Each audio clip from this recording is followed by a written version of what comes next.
During the summer of 2003, events in the northeastern United States involving a strange, human-like creature sparked brief local media interest before an apparent blackout was enacted. Little or no information was left intact, as most online unwritten accounts of the creature were mysteriously destroyed. Primarily focused in rural New York State and once found in Idaho, self-proclaimed witnesses told stories of their encounters with a creature of unknown origin. Emotions ranged from extremely traumatic levels of fright and discomfort, to an almost childlike sense of playfulness and curiosity.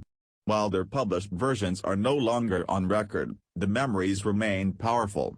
Several of the involved parties began looking for answers that year. In early 2006, the collaboration had accumulated nearly 24 documents dating between the 12th century and present day, spanning 4 continents. In almost all cases, the stories were identical. I've been in contact with a member of this group and was able to get some excerpts from their upcoming book. A Suicide Note, 1964.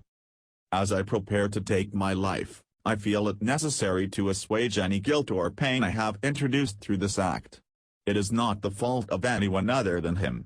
For once I awoke and felt his presence. And once I awoke and saw his form. Once again I awoke and heard his voice, and looked into his eyes. I cannot sleep without fear of what I might next awake to experience. I cannot ever wake. Goodbye. Found in the same wooden box were 2 empty envelopes addressed to William and Rose, and 1 loose personal letter with no envelope. Dearest Linny, I have prayed for you. He spoke your name. A journal entry, translated from Spanish, 1880. I have experienced the greatest terror. I have experienced the greatest terror. I have experienced the greatest terror. I see his eyes when I close mine. They are hollow. Black. They saw me and pierced me. His wet hand. I will not sleep. His voice, unintelligible text.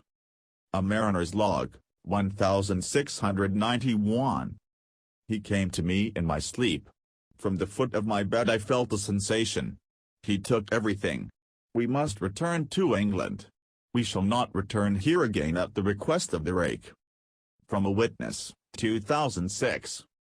3 years ago, I had just returned from a trip from Niagara Falls with my family for the 4th of July.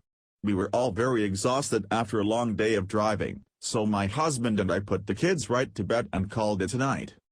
At about 4 a.m., I woke up thinking my husband had gotten up to use the restroom. I used the moment to steal back the sheets, only to wake him in the process.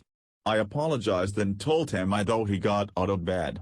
When he turned to face me, he gasped and pulled his feet up from the end of the bed so quickly his knee almost knocked me out of the bed. He then grabbed me and said nothing.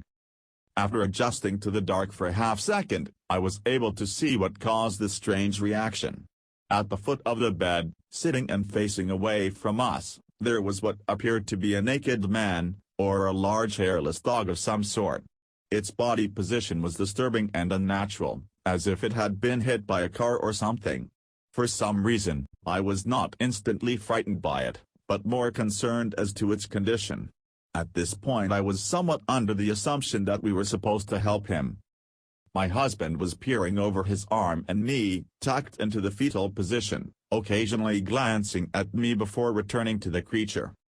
In a flurry of motion, the creature scrambled around the side of the bed, and then crawled quickly in a flailing sort of motion right along the bed until it was less than a foot from my husband's face. The creature was completely silent for about 30 seconds, or probably closer to 5, it just seemed like a while, just looking at my husband.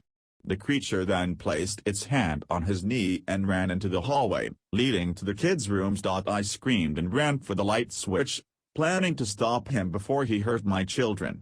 When I got to the hallway, the light from the bedroom was enough to see it crouching and hunched over about 20 feet away. He turned around and looked directly at me, covered in blood.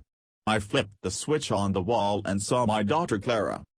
The creature ran down the stairs while my husband and I rushed to help our daughter. She was very badly injured and spoke only once more in her short life. She said, "He is the Rake." My husband drove his car into a lake that night, while rushing our daughter to the hospital. They did not survive. Being a small town, news got around pretty quickly. The police were helpful at first, and the local newspaper took a lot of interest as well.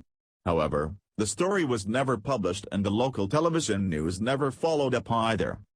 For several months, my son Justin and I stayed in a hotel near my parents' house. After we decided to return home, I began looking for answers myself.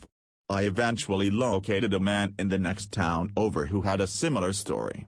We got in contact and began talking about our experiences. He knew of 2 other people in New York who had seen the creature we now refer to as the Rake. It took the 4 of us about 2 solid years of hunting on the internet and writing letters to come up with a small collection of what we believed to be accounts of the Rake. None of them gave any details, history or follow-up. One journal had an entry involving the creature in its first 3 pages, and never mentioned it again. A ship's log explained nothing of the encounter, saying only that they were told to leave by the Rake. That was the last entry in the log. There were, however, many instances where the creature's visit was one of a series of visits with the same person. Multiple people also mentioned being spoken to, my daughter included. This led us to wonder if the Rake had visited any of us before our last encounter. I set up a digital recorder near my bed and left it running all night, every night, for 2 weeks. I would tediously scan through the sounds of me rolling around in my bed each day when I woke up.